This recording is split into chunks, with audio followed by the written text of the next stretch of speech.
Hello friend, আশেপাশে কে নেই তো? থাকলে আজকে আমি ভিডিও বানাতাম না। সিভিকদেরকে নিয়ে বানাতে বাধ্য হচ্ছি। এমন একটা পাবলিক কমেন্টে লিখেছে যে রেপিস্টদের রেপিস্টদের 2,000 টাকা করে বানানো হলো। এসি রুমে বসে লাট সাহেবের মতো আঙ্গুল নাড়াতে নাড়াতে সমস্ত সিভিক ভলেন্টিয়ারদের রেপিস্ট বানিয়ে দিলেন আপনারা। যে 26 লাখ টাকার গয়না উদ্ধার করে দিল সিভিকরা, সেদিকে আপনাদের নজর যাবে না তো? কি বলছেন যে সমস্ত সিভিক পার্টির ক্যাডার, গ্যারান্টি দিয়ে আমি বলতে পারি 90 থেকে 95% সিভিকরা বিজেপিকে এবার ভোট দিয়েছে যাতে তাদের কিছু ভালো হয়। আচ্ছা, আপনাদের পাড়ায় বা আপনাদের এলাকায় 26,000 শিক্ষকদের চাকরি গেছে, কই আপনার পাশের স্কুলে গিয়ে বলেন আপনারা সবাই চোর, ঘুষ দিয়ে চাকরি পেয়েছেন? তাহলে সিভিকদের কেন বলা হয়? মানলাম সিভিকদের চাকরি পাওয়ার দক্ষতা নেই, তাহলে যাদের চাকরি গেছে তাদেরও চাকরি পাওয়ার যোগ্যতা নেই? তারা তো ঘুষ দিয়ে চাকরি পেয়েছে না? তাহলে আজকে যদি সেই সব সিভিকদের টাকা থাকতো তাহলে তারাও ঘুষ দিয়ে সব চাকরি নিত। আপনারা যারা বলেন সিভিকরা আইপিএস হয়ে গেছে, এই হয়ে গেছে, সেই হয়ে গেছে, রাস্তা দিয়ে যাচ্ছেন, কাদের রাস্তায় কারা কাজ করছে?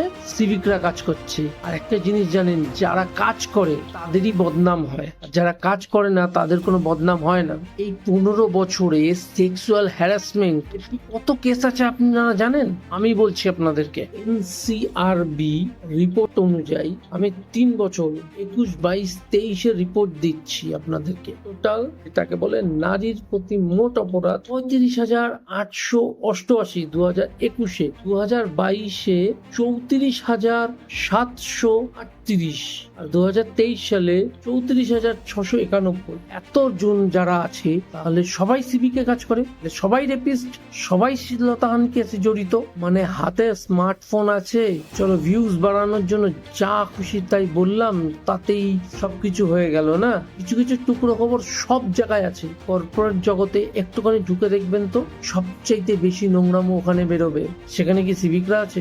নেই। তাহলে কেন সিভিকদের প্রতি এত অহিষ্ণুতা? একটা জিনিস জানবেন, সবচাইতে বদনাম কাদের জানেন? পুলিশ লাইনে, ডাক্তারের এবং উকিলদের। সমাজের যে ডার্ক সাইড হয় না, তাদেরকে নিয়ে কাজ করে। আর যারা ডার্ক সাইড নিয়ে কাজ করে তাদের এরকম গালাগালি খেতে হয়। তাই বলে রেপিস্টটা মানা যায় না। এখন ভিডিও করে, ভিডিওতে দেখাচ্ছে এই যে আমার কাছে টাকা চেয়েছে, আমার কাছে টাকা চেয়েছে। সে বলছে, সে কিন্তু ভিডিওতে দেখাতে পারছে না যে তার কাছ থেকে টাকা নিচ্ছে। আপনি রাস্তায় যখন চলেন 90% সিভিকদের দেখেন। যদি একটা গাড়ি অন্যায় করে বেরিয়ে যেতে থাকে, যখন আপনাদেরকে অ্যাক্সিডেন্ট করে গাড়িটা বেরিয়ে যেতে থাকে, সেই গাড়িটা ধরে কে? সিভিক ধরে। তো আপনি কোন অন্যায় করে আসছেন, আপনাদের গাড়িটা দাঁড় করানো হলো, তখন ভিডিও করে সিভিকদের বদনাম করে দিচ্ছেন। যখন স্কুলের বাচ্চারা পার হচ্ছে তখন সিভিক, যখন একটা গাড়ি ওকে উড়িয়ে দিয়ে বেরিয়ে যাচ্ছে তখন ওই পোস্টে সিভিক নেই। কেন? সিভিকের দোষ।